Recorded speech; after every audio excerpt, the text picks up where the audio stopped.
8 jours du pôle énergétique d'Afrique centrale qui prennent part à Brazzaville en République démocratique aux sessions annuelles des organes statutaires des PEAC à suivre dans ce journal. Ce sont 8 pays du pôle énergétique qui y participent.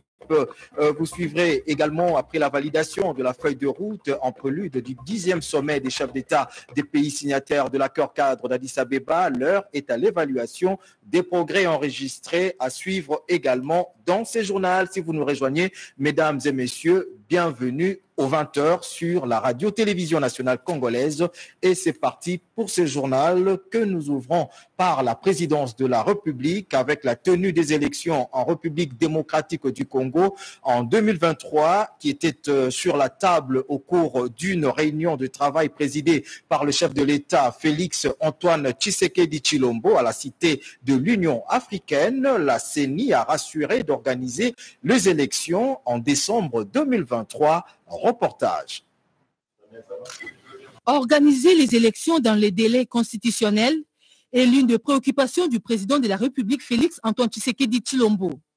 Le garant du bon fonctionnement des institutions a reçu ce mardi 22 février 2022 dans son bureau de travail de la Cité de l'Union africaine le membre du gouvernement conduit par le Premier ministre Sama Lukonde Kyenge, le membre de la Commission électorale nationale indépendante CENI, ainsi que le membre de l'Office national de l'identification de la population ONIP. 2 points ont fait l'objet des discussions au cours de cette réunion présidée par le chef de l'État Félix Tshisekedi. La mutualisation de l'information pour le gouvernement de la République sur l'organisation des échéances électorales en 2023, mais aussi l'accompagnement des partenaires pour le recensement de la population et l'organisation des élections. Les ondes d'ombre sur la tenue des élections en 2023 sont levées à laisser entendre le vice-premier ministre de l'Intérieur, Daniel Asselo Akoy. Une très bonne réunion. La portée nous a mené à des échanges très importants qui ont pu quand même aboutir à une même compréhension, surtout sur cette question de la mutualisation, parce que au niveau de la CENI, il nous semble qu'ils avaient un peu d'inquiétude. Bon, mais après ce débat ici, il me semble que les obstacles sont les mêmes et nous pouvons continuer à aller ensemble. Identifier la population avec l'accompagnement du gouvernement congolais demeure le souhait majeur de la CENI pour garantir la paix pendant le processus électoral, a indiqué le vice-président de la CENI, Didi Manara. Le chef de l'État vient d'organiser une très bonne réunion et ça a été une de nos demandes au niveau de la CENI par rapport à cette question de mutualisation. Le gouvernement de la République voudrait avoir des données fiables sur le nombre des Congolais. Ce nombre-là qui sera base de données comme un dénominateur ce dénominateur-là qui va booster pratiquement tous les projets de développement au niveau du pays. Et nous avons tiré des bonnes conclusions, comme quoi la CENI l'indépendance de la CENI sera garantie, son autonomie administrative et financière sera garantie. Et nous allons cheminer ensemble, nous comme institution arbitre. La CENI a déjà commencé l'identification, c'est-à-dire par la cartographie. Je crois que maintenant, nos agents préposés pour cela sont en formation et nous allons déjà les léguer dans différents coins de la République. D'abord, nous commençons par la ville de Kinshasa, puis Congo central. Ils iront, je crois, si ce n'est pas demain, c'est après-demain. Donc, nous avons déjà lancé la feuille de route opérationnelle pour ces élections. La CENI, quant à elle, rassure la population pour la tenue effective des élections en décembre 2023. La présidence de la République où les États-Unis d'Amérique construisent un partenariat solide avec la RDC. Des échanges ne cessent de se multiplier dans le cadre du renforcement de la coopération dans plusieurs secteurs. Le dernier en date, c'est l'audience que le président de la République a accordée à la sous-secrétaire d'État américaine sur les questions environnementales, l'enjeu de la conservation de la biodiversité et la préservation des forêts. Reportage. Amazing possibilities here. Et donc, je venais de rencontrer son Excellence, Monsieur le Président de la République. Ça a été une expérience très intéressante. Le Président, c'est un partenaire et un ami du gouvernement américain. Il a eu l'occasion de rencontrer le vice-président américain ainsi que le président américain. Donc, ça a été un plaisir de le rencontrer aujourd'hui. Nous avons parlé essentiellement de la paix et la prospérité et aussi des questions de conservation de l'environnement. Et étant donné que c'est la première visite ici en RDC au nom du gouvernement américain, ça a été un immense plaisir de voir de mes propres yeux et de connaître toutes les réalités de ces pays et tout ce qui peut être fait pour continuer à travailler en faveur de l'environnement et aussi d'améliorer les relations entre les deux pays. Et les États-Unis d'Amérique croient et reconnaissent très bien que la RDC ainsi que les pays de la région, donc essentiellement les pays du COMIFAC, sont en fait les poumons du monde entier. Et donc, c'est important que nous puissions reconnaître cela. Et nous sommes ici essentiellement pour apprendre et mieux comprendre la situation pour savoir qu'est-ce qui peut être fait à ce sujet. Voilà, nous continuons à bâtir ces relations entre les États-Unis d'Amérique et la RDC. Depuis la rencontre de son Excellence, Monsieur le Président Félix Tshisekedi et le président américain, sa rencontre avec le vice-président américain, les délégations qui m'ont précédé et ma visite propre, c'est pour renforcer cet élan de coopération et nous sommes certains que ce sera un élan producteur de résultats. Voilà, et continuer à renforcer le partenariat entre nos deux États et aussi les États de la République. Voilà, il n'y a pas mieux qu'un contact face à face pour créer et renforcer les relations d'amitié qui peuvent exister entre les États. Donc, je suis très reconnaissant au chef de l'État qui m'a accordé cette audience. Et donc, nous avons hâte de continuer à renforcer notre relation de collaboration. Et tout naturellement, il faut aider ces populations qui vivent autour de la forêt, dans la forêt, qui vivent avec et de la forêt, à pouvoir vivre une meilleure vie. Et ici, en particulier en RDC, parce que c'est là que nous trouvons ces populations. Et donc, nous sommes là pour créer cet élan de collaboration et s'assurer que nous sommes au service de la population.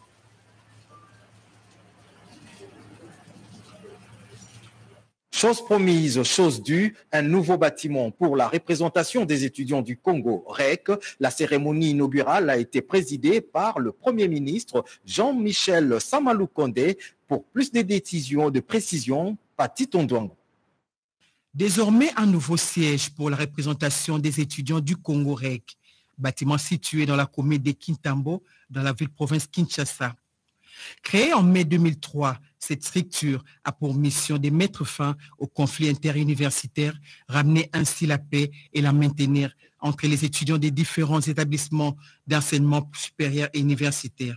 Pour le Premier ministre Jean-Michel Samaloukonde Kyenge, la matérialisation de cette infrastructure est le fruit de la détermination et de la volonté de la représentation des étudiants. Je voudrais vraiment que cet acte symbolique puisse justifier votre devise, celle de l'unité, du travail et de l'excellence. Je vous invite à ne pas vous arrêter ici, à faire plus. Le pays est vaste, il est grand. On a besoin de la présence accrue de cette représentation. Partout ici, c'est un premier pas. Je souhaite vraiment que cela se perpétue aussi ailleurs. Sylvain Katambe, président de la REC, a remercié les autorités pour la concrétisation de ces projets. Ce nouveau siège de la REC est l'une des réponses du chef du gouvernement Jean-Michel Samaloukonde Kyenge à la requête des étudiants du Congo lors de leur passage à la primature. Ce communiqué officiel émanant du comité de pilotage de la réforme des entreprises du portefeuille de l'État, avis d'appel à candidature pour les postes de PCA, DG, DGA de la SNEL, Régie des eaux et FONER. Au cours de la 38e réunion du Conseil des ministres du vendredi 28 janvier 2022, le gouvernement a décidé de renouveler l'administration et la direction de deux entreprises publiques, la Régie des distributions d'eau et de la République démocratique du Congo, Régie des eaux, et la Société nationale d'électricité SNEL, ainsi que d'un des établissements publics, le Fonds national d'entretien routier FONER, par une procédure compétitive et transparente. À cet effet, le comité de pilotage de la réforme des entreprises publiques COPIREP, en sigle, a été instruit de procéder au recrutement des mandataires de l'État pour les postes de PCA, DG, DGA de la Régie des eaux SA de la SNEL SA ainsi que du FONER. Les avis d'appel à candidature et les termes des références y relatifs sont disponibles sur le site web du COPIREP, https://3.w.copirep.cd, ainsi que dans la presse locale. La date limite de dépôt des candidatures est fixée au 8 mars 2022 à 16h, heure de Kinshasa, signé par le secrétaire exécutif Alex Nkoussou. Des progrès enregistrés dans la mise en œuvre de l'accord cadre ont été évoqués lors de l'ouverture des travaux des ministres des Affaires étrangères des pays signataires de l'accord cadre, travaux ouverts par le ministre de la coopération régionale Didier Mandenga. Reportage Vital Pagabita et Robert Ndaye. Du chef de l'État, son Excellence, M. Félix Antoine Tshisekedi Tshilombo, le mécanisme national de suivi matérialise la vision du chef de l'État pour la restauration d'une paix durable à l'est de la République démocratique du Congo. Dernier virage vers la tenue du 10e sommet de chefs d'État de pays signataires de l'accord cadre d'Addis Abeba le 24 février 2022 à Kinshasa. Ce mardi, le ministre de la coopération régionale Didier Mazenga a donné le coup d'envoi de la réunion des ministres des Affaires étrangères des pays signataires de l'accord cadre d'Addis Abeba pour la paix, la sécurité et la coopération au Salon Rouge de l'immeuble du gouvernement. Une importante réunion des chefs de la diplomatie qui prépare la rencontre de chefs d'État. Les dirigeants de la région de Grand Lac se réuniront à Kinshasa le 24 février pour évaluer les progrès et les problèmes rencontrés dans la mise en œuvre de l'accord cadre d'Addis Abeba. Le ministre de la coopération régionale Didier Mazenga a apprécié le travail abattu jusqu'ici dans la mise en œuvre de pactes en vue d'assurer la paix, la sécurité, la prospérité et le développement dans la région de Grand Lac. C'est en ces termes qu'il a ouvert les travaux des ministres des Affaires étrangères. Bien avant le secrétaire exécutif de la CIURGL, l'ambassadeur Joao Samuel Kaolo a réitéré l'engagement du secrétariat et de tous ses dirigeants à aider le pays de la région à promouvoir la consolidation de la paix et la sécurité dans la région de Grand Lac. Pour Mme Michelle Ndiaye, le temps presse et il faut travailler pour éradiquer la menace terroriste qui monte en flèche et appelle les pays membres à travailler dans la synergie pour éradiquer totalement cette menace terroriste dans la région de Grand Lac. Le représentant de la SADC et de l'Ouganda ont tous énuméré les défis de sécurité et de stabilité auxquels font face certains pays de la région, y compris la République démocratique du Congo, avec les groupes armés qui écument l'Est de la RDC. Après la cérémonie d'ouverture, les ministres des Affaires étrangères se sont retrouvés dans la salle du Conseil des ministres de l'hôtel du gouvernement pour examiner point par point le projet d'ordre du jour à soumettre au chef d'État. De la province de l'Ituri et le Nord Kivu a conduit aujourd'hui à Bunia le ministre de la Défense nationale et ancien combattant Gilbert Kabanda. Les détails avec Junior Selemani. C'est de l'Ituri et restaurer l'autorité de l'État préoccupe au plus haut point les autorités politico-militaires de la République démocratique du Congo. C'est ce qui justifie l'arrivée du ministre de la Défense nationale, Gilbert Kabanda, à Bunia, chef-lieu de la province de l'Ituri.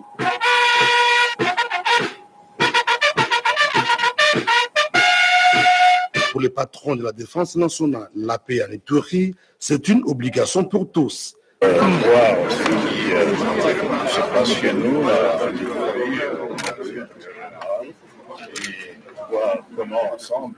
La population de l'Ituri doit garder l'espoir pour le retour d'une paix durable si l'ensemble de la province estime de son côté. Le député national Héritier Tchouma de la Commission défense et sécurité au sein de l'Assemblée nationale avant d'appeler les groupes armés à déposer les armes. Vous savez, il y a deux choses que les gens doivent comprendre. L'état de siège, c'est une autre chose. La sécurité, c'est aussi une autre chose. Et j'ai toujours dit, la question de la sécurité, ce n'est pas la question qu'on doit poser ou donner cette responsabilité à l'armée ou soit à la police. La question de sécurité, c'est la question de tout le monde. Les groupes amis, ils devaient déposer. On n'a pas l'état de faire la guerre. Allez ailleurs, vérifier, voyager à Goma. Et là-bas, chez eux, il y a le développement. Je pense qu'il est temps que nous devons nous mettre quand même ensemble, chercher à comprendre le vrai mobile ou la cause profonde qui nous pousse à nous créer nous-mêmes la sécurité. Cette énième arrivée du ministre Gilbert Kabanda à Ituri au lendemain du renforcement de l'effectif militaire traduit la ferme détermination du commandant suprême des forces armées et de la police à en finir une fois pour toutes avec les groupes armés existants en Ituri. Après Ituri, l'on nous annonce l'arrivée du ministre de la Défense nationale et ancien combattant, qu'accompagne le secrétaire général adjoint chargé des opérations de maintien de la paix au Nord Kivu. Ce soir, c'est là dans le cadre de la pacification de ces deux provinces sous état de siège. Le cabinet du chef de l'État organise un séminaire de 2 jours sur la vulgarisation du budget de la présidence de la République. Ce séminaire initié par Guylaine Yembo, directeur de cabinet du chef de l'État, qui fait suite aux multiples difficultés que rencontrent les services lors de l'activation de leur crédit. Reportage Elvira Pandou. 22 février au Palais de la Nation à Kinshasa, du séminaire sur la vulgarisation du budget de la présidence de la République pour l'exercice 2022. Travaux ouverts par les directeurs de cabinet adjoints du chef de l'État en charge des questions économiques. André Wameso, il va sans dire que le service éprouve les difficultés d'une part au regard de la contrainte de trésorerie et d'autre part à cause du non-respect de la procédure des demandes d'activation de crédit. C'est depuis le 31 décembre que le chef de l'État a promulgué la loi des finances pour l'exercice 2022.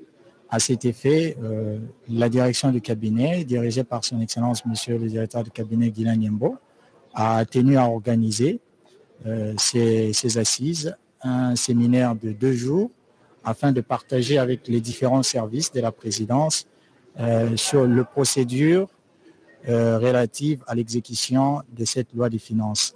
Et à cela s'ajoute également l'arrêté du ministre du Budget qui a été signé et transmis au cabinet fixant la répartition des crédits des différents chapitres de la présidence. D'après Man David Kiala, conseiller au Collège économique et finance, les résultats attendus de ces séminaires est d'éviter tout dérapage en matière de l'exécution du budget. Nous attendons qu'il y ait une bonne gestion des dépenses conformément aux dotations allouées par la loi des finances 2022. Mais également, nous attendons la responsabilité de chaque service de la présidence de la République pour se rendre compte que nous ne pouvons dépenser qu'à la limite de nos crédits, puisque si nous consommons au-delà de ce qui nous a été alloué, il y a ce qu'on appelle les effets d'éviction qui s'observent au niveau de la chaîne de la dépense. En d'autres termes, les dépenses d'autres services qui devraient être exécutés sont parfois rejetés. Cette initiative du séminaire pris par le directeur de cabinet du chef de l'État fait suite aux multiples difficultés que rencontrent les services lors des activations de leur crédit, les ramenant ainsi à recourir à la caisse du cabinet qui n'est pas du tout épargnée de la contrainte budgétaire et au principe de plafonnement de dépenses publiques afin d'éviter tout dépassement budgétaire qui constitue une faute de gestion tant décriée. Musicien urbain Alain Chirouivisa, dit Alèche, a été reçu hier par le ministre de la Communication et Médias, Patrick Mouyaya. Au sortir de l'entrevue, l'artiste a salué l'ouverture d'esprit du ministre de la Communication et Médias. Reportage Jessica Bassele. Un moment d'échange et de partage entre le ministre de la Communication et Médias, initiateur du nouveau narratif, et le prix RFI Découverte 2021. Alain Chirouzadi Alèche a salué le soutien du porte-parole du gouvernement sur le projet de construction de son centre de formation d'art en cette année 2022. Cet artiste musicien urbain RD congolais s'est réjoui de ces discussions avec le ministre Mouyaya.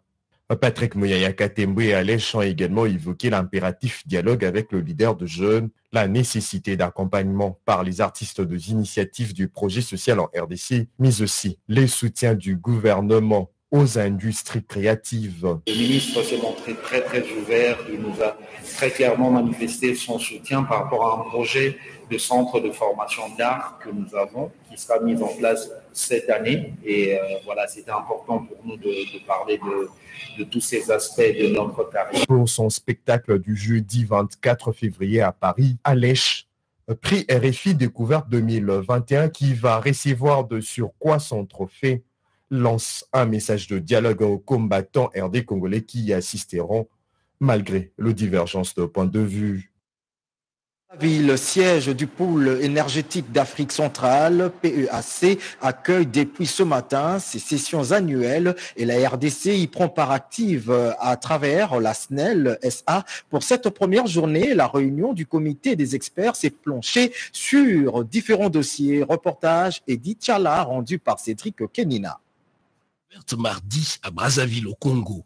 Les sessions annuelles des organes statutaires du pôle énergétique d'Afrique centrale, PEAC. 8 pays du pôle sont présents, certains en présentiel, d'autres en distanciel. L'ombre du coronavirus plane encore sur les rencontres internationales. La République démocratique du Congo est représentée à cette réunion du comité des experts par une délégation conduite par Emmanuel Ngoy. Une réunion qui a permis de passer en revue les grands projets arrivés à maturité, ceux dont les études sont encore ou déjà réalisées, bref, de relever tous les faits saillants de 2021. Le budget de l'organisation a été présenté, analysé par ces experts qui se sont donné également l'occasion de se projeter dans l'avenir. Les conclusions de ces travaux seront présentées pour validation à la réunion du comité de direction dirigé par Jean Bosco Kayombo, directeur général de la SNEL SA. Les Centrafricains Émile Ngomale préside cette réunion du comité des experts qui s'est aussi apaisanti sur le plan d'affaires 2022-2024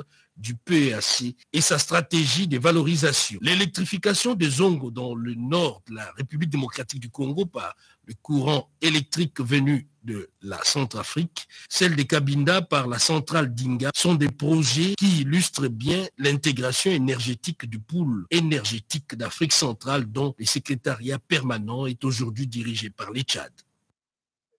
Et le ministre d'État en charge du développement rural poursuit inlassablement son périple dans le nord et sud Kivu. François Robota s'est rendu hier à Lemera, chef-lieu de la chefferie des Bafouliru au sud Kivu, où le problème de sécurité et de développement se pose avec acuité. Reportage Jean-Pierre Ndolo Demazou.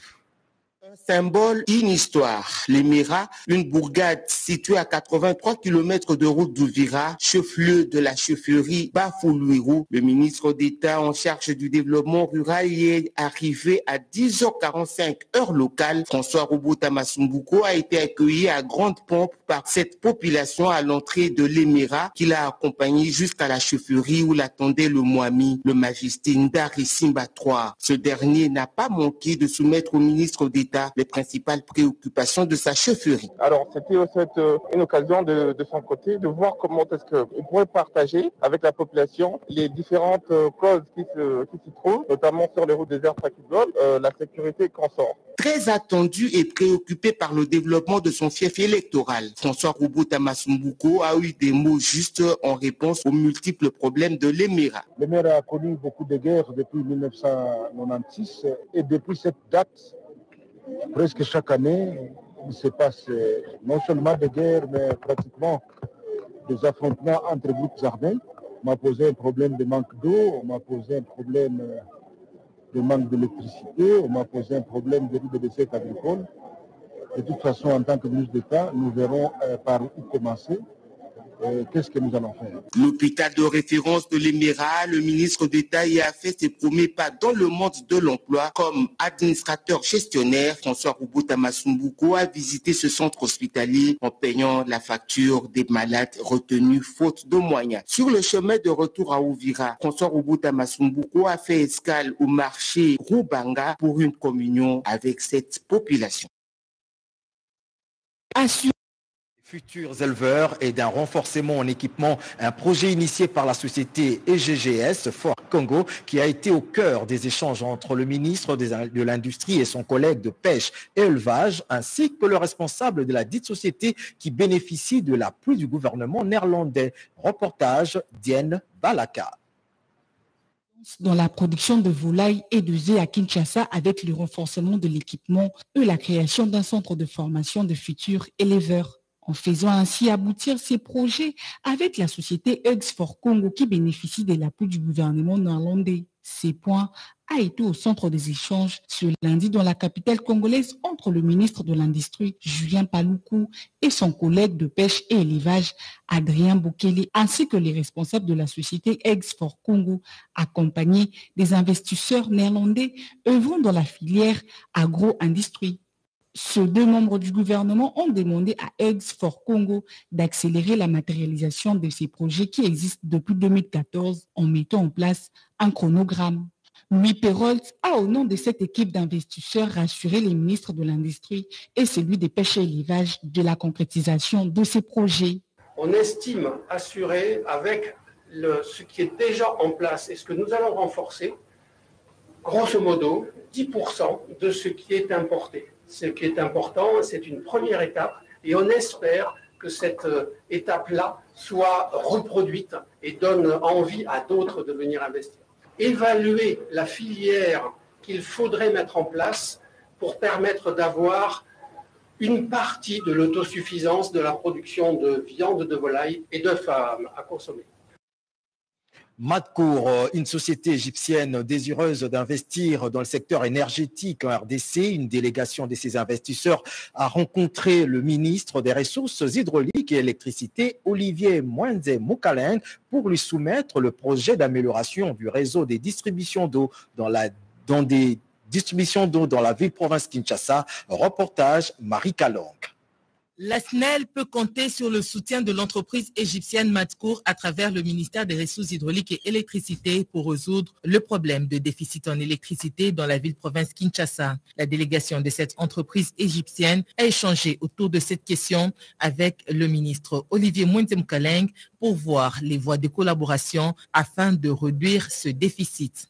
Nous voulons voir un peu dans quelle mesure nous pouvons travailler étroitement avec le ministère et la SNEL et de réduire un peu les déficits qu'il y a de l'énergie. On va commencer par Kinshasa et on va probablement aller dans d'autres grandes villes. Nous avons déjà d'autres projets dans d'autres grandes villes comme Mbujimaï. On est en train de considérer, de voir comment est-ce qu'on pourra, si recommandation du ministre, aller à Lubumbashi, à Kolwezi et à Likasi. Là où il y a des grandes agglomérations, où il y a des vrais problèmes, dans le secteur de l'énergie, mais dans le secteur aussi de l'eau aussi. Tout se joue sur le temps. D'ici fin mars, les études de manière efficiente sur le réseau de distribution de Kinshasa vont débuter sous l'impulsion du ministre Olivier Mwenze Moukaleng. Ici à Kinshasa, nous avons un réseau qui est déficitaire. On produit énormément, mais on perd à peu près plus de 40%, exactement 42% de l'électricité qu'on produit. Alors, notre approche avec Matco sera de voir un peu comment est-ce qu'on va étudier les réseaux de Kinshasa et voir comment est-ce qu'on va y répondre dans le meilleur délai. Le ministre Olivier Mwenze Moukaleng a insisté sur le facteur temps pour la réalisation de ce projet à impact visible qui rentre dans la droite ligne de la vision du chef de l'État, Félix-Antoine Tshisekedi Tshilombo. Et puis cette question, comment parvenir à une police de proximité en RDC et en même temps améliorer les capacités professionnelles de la police? C'est dans ces cadres qu'il faut placer le lancement du projet de professionnalisation de la police pour la population et la paix, dont le coup d'envoi du projet a été lancé dans la commune de Kimbantseke, première zone pilote de cette opération qui enregistre un taux élevé de criminalité. Reportage Emmanuela Commissaire. La cérémonie de ce mardi 22 février 2022 s'inscrit dans le cadre du lancement de la deuxième phase du projet de professionnalisation de la police pour la population et la paix. Projet appuyé par l'Agence japonaise de coopération internationale JICA et qui vise au final le déploiement d'une police de proximité efficace dans différentes communes de la capitale Kinshasa. L'objectif d'apporter assistance technique est un appui pour le renforcement des capacités de la police nationale congolaise à travers la direction générale des écoles et formations. Kimbantseke, dans le Tchangou, avec une croissance plus rapide de la population et un taux galopant de criminalité, sera la première zone pilote de cette opération. La police nationale projette à long terme d'étendre cette vision des polices de proximité sur l'ensemble du territoire de notre pays. Elle envisage également que tout policier soit formé. La sécurité et la justice sont le rouage fondamentaux du maintien de la paix et du développement. Le projet de professionnalisation de la police pour la population et la paix renforcera ces rouages et permettra d'atteindre les objectifs du projet. La collaboration entre la police et la population s'avère importante. Une police de proximité pour le bien-être de la population. Plusieurs officiers de la police et autres autorités ont pris part à cette activité. Une agriculture mécanisée assortie des engins modernes, c'est celle qui est appliquée aussi bien à Kanyama-Kasese qu'au centre de Lovo. Nous sommes là dans la province du Congo central. Constat de Oscar Mbalkaïj et Thierry Nzazi. Vaste étendue de terres qui sont cultivées ici à Lovo, dans la province du Congo central. Une agriculture mécanisée, des tracteurs dernière génération, de 8 voire 12 pneus sont utilisés pour les travaux de labour. Au moment du semis, ce sont des épandeurs qui enfoncent la semence dans les sous-sols. En tout état de cause, c'est la revanche du sol sur les sous-sols pour donner aux Congolais de quoi mettre sur la dent, spécialement les maïs blancs et jaunes, comme c'est le cas dans ces champs qui n'attendent que l'opération des récoltes. Les plantations des huileries du Congo encouragent son personnel le plus méritant qui ont été prônés par sa directrice générale Monique Guesquès qui annonce en même temps le retour de cette entreprise connue sous le nom de PLZ à l'époque du Zaïre dans l'agro-industrie. Commentaire Cédric Kenina. Plantations et huileries du Congo, PHC, totalise plus de 100 ans d'existence. Elle s'appelait Huileries du Congo belge en 1911, Plantation Le Verzaïr, PLZ, peu après l'indépendance, ce avant de devenir PHC en 1997. De loin la plus grande entreprise de production industrielle des huiles de palme, elle compte plusieurs sites d'exploitation dans les provinces de l'Équateur, de la Mongala et de la Chopo sur plus de 100 000 hectares. Et emploie plus de 6500 travailleurs, appelée compagnie Yambila par les populations riveraines, puis la considère à juste titre comme leur Gécamine. PHC a rencontré des graves difficultés grâce au leadership de Mme Monique Guesquès, son directeur général, qui en impulsant la stratégie de la prospérité partagée basée sur le modèle de l'agrobusiness, a réussi à porter la production de PHC à 48 000 tonnes d'huile de palme en 2021, alors qu'elle était à 42 000 tonnes en 2020. C'est pour partager cette prospérité avec tous les travailleurs que Madame le directeur général a fait venir à Kinshasa les meilleurs travailleurs sélectionnés, chacun dans sa discipline, afin de recevoir la récompense de l'entreprise. PHC a connu une année fructueuse en 2021. La société a réalisé une production de 48 000 tonnes de CPO, d'huile de palme, contre 42 000 tonnes en 2020, soit une augmentation de 12% d'année en année. J'ai prodigué des conseils que ces mêmes agents primés aujourd'hui deviennent des ambassadeurs au niveau des communautés locales pour dire que cette entreprise-là, ça nous aide à nous rendre utiles à la société. Nous devons la protéger. Un dîner et un bal ont été offerts aux invités de marque. Et parlons politique avec le ticket candidat gouverneur pour le compte de l'UDPS au Kasaï oriental qui est désormais connu, Kabea Machi Abidi Mathias, c'est son nom. Il est passé à l'issue des primaires organisées par la commission électorale permanente sur base des critères. C'était en présence du secrétaire général de l'UDPS, Augustin Kabouya. Reportage Rodé Ponda. Pour le poste de gouverneur dans le Kasaï oriental est désormais connu. Kabea Machi Abidi Mathias a été sélectionné à l'issue des critères fixés par l'administration du parti. Tout a commencé par un appel nominal de 16 candidats inscrits pour cette cause électorale. C'était en présence du secrétaire général Augustin Kabouya et du bureau de la commission électorale permanente, CEP. Au cours de ce deuxième tour, il est ressorti comme candidat retenu à la candidature au poste de gouverneur sur la liste de l'UDPS dans la province du Kasaï oriental pour les prochaines élections, Monsieur Mathias Kabea Machabishi. Donc voici le résultat des primaires organisées par la CEP, la commission électorale de l'UDPS. Les critères principalement établis par la commission électorale nationale indépendante, mais aussi des critères internes du parti. Cela a fait à ce que certains des nôtres qui avaient postulé à cette candidature ne soient pas retenus pour l'exercice des primaires. C'est fait en toute transparence et en toute légalité. Le secrétaire général a saisi l'occasion pour dénoncer la mauvaise foi de certains candidats qui ont résisté avec leur candidature. Kabeya Machi Abidi Mathias n'a pas manqué de remercier l'administration du parti pour les choix portés sur sa personne. Et nous maîtrisons les défis et les grands défis, c'est ramener la vie dans le Kasaï, amener les gens à croire, à espérer et à vivre avec bonheur et joie dans le Kasaï oriental. Les primaires organisées à l'UDPS, c'est donc un bel exemple à suivre.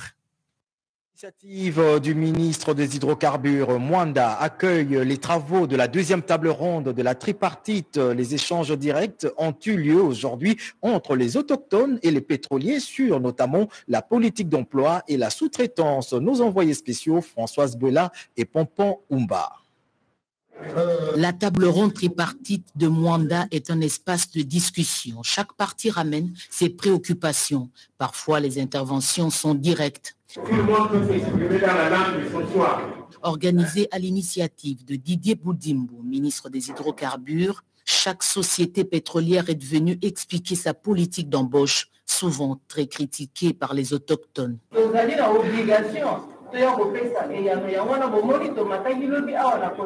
Perrin Corep, Surestream et Saucir ont donné des éléments de compréhension selon leurs spécificités.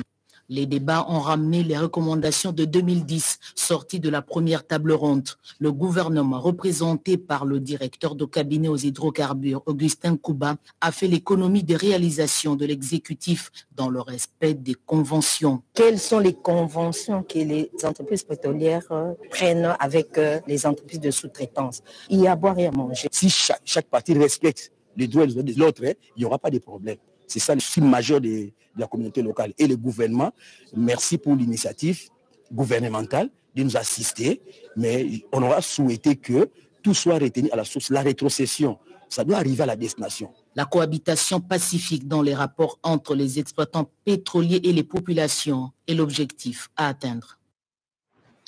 Le président de la République, Félix-Antoine Tshisekedi Tshilombo, a dépêché son chargé de mission, M. Pacifique Kahasha Birindwa, à Kalehe, au sud Kivu, pour la concrétisation de la construction de 4 quais promis par le chef de l'État en 2019, après un naufrage sur le lac Kivu, précisément à Kalehe. Le président avait fait le déplacement, a promis la construction de quais pour faciliter la navigabilité et accostage de grands bateaux dans cette zone agro-pastorale que ravitaille Goma et les environs.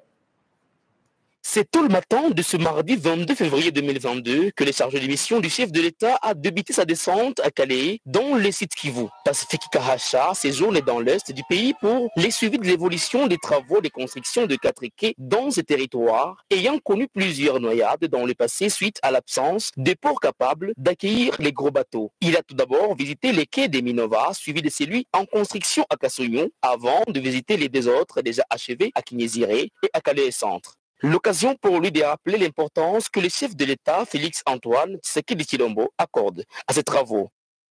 Lorsque les quais d'accostage sont construits, ceci permet à ce que les autres services de l'État qui accompagnent l'activité de transport, de commerce puissent également s'installer et exécuter le contrôle des normes dans la manière de charger les bateaux, dans la manière d'embarquer les populations. Grâce à ces murs où accostent les bateaux, cette partie du pays enclavée depuis plusieurs années s'ouvre au monde. Une satisfaction pour les chefs de la chefferie des Buhavu. De loin comme de près, ces infrastructures ont été faites suivant les règles d'art, témoigne l'ingénieur. Et nous avons travaillé comme des patriotes. Nous vous rassurons que les ouvrages sont vraiment d'une très bonne qualité et de très bonne résistance. Réputé zone agro-pastorale, le territoire de Calais aura dans les prochains jours ces 4 quais qui lui permettront d'évacuer ses produits vivriers vers le grand marché des Goma, au nord Kivu, et Bukavu, au sud Kivu. Une première dans cette entité et les chargés de mission du chef de l'État envoient ce message. Si j'ai un message à lancer aujourd'hui au nom du chef de l'État, c'est que les populations de Minova, de Kalehe, du sud Kivu, du nord Kivu doivent retourner à la terre. Le chef de l'État vient d'initier ce que nous appelons l'agenda de transformation agricole de la RDC. Il s'agit ici de nous concentrer pour que dans 5 ans, dans 10 ans, que tout ce que nous importons, nous puissions le produire localement. Accompagné par la notabilité de Calais, dont l'homme d'affaires Vani Bichweka et les grands chefs coutumiers Mohaminta Lessoso, Kamerogo Satroa, Pacifique Kahasa, chargé de mission, le chef de l'État promet de revenir au mois d'avril prochain pour la mise en service de cette structure d'intérêt public.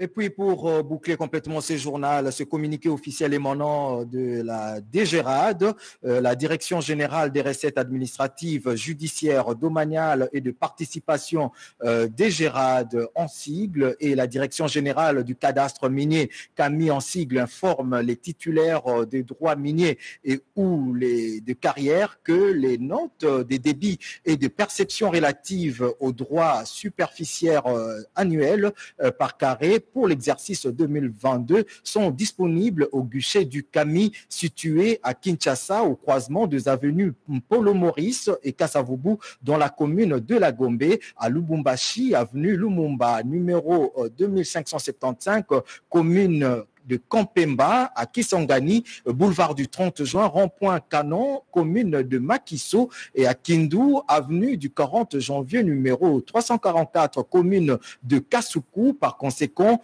tous les titulaires sont invités à les retirer en vue de procéder au paiement des 10 droits au plus tard le 31 mars 2022, conformément aux dispositions légales et réglementaires.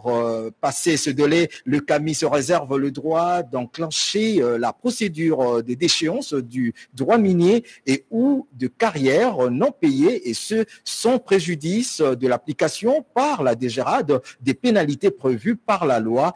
Fait à Kinshasa le 10 février 2022 pour la DGRAD, signé Jean Parfait Tabala, directeur général de la DGRAD. Et pour le CAMI, Jean-Félix Moupandé Campois, directeur général. Voilà, mesdames et messieurs, c'est par ce communiqué que nous bouclons complètement ce journal. Merci de l'avoir suivi et à très vite. Au revoir.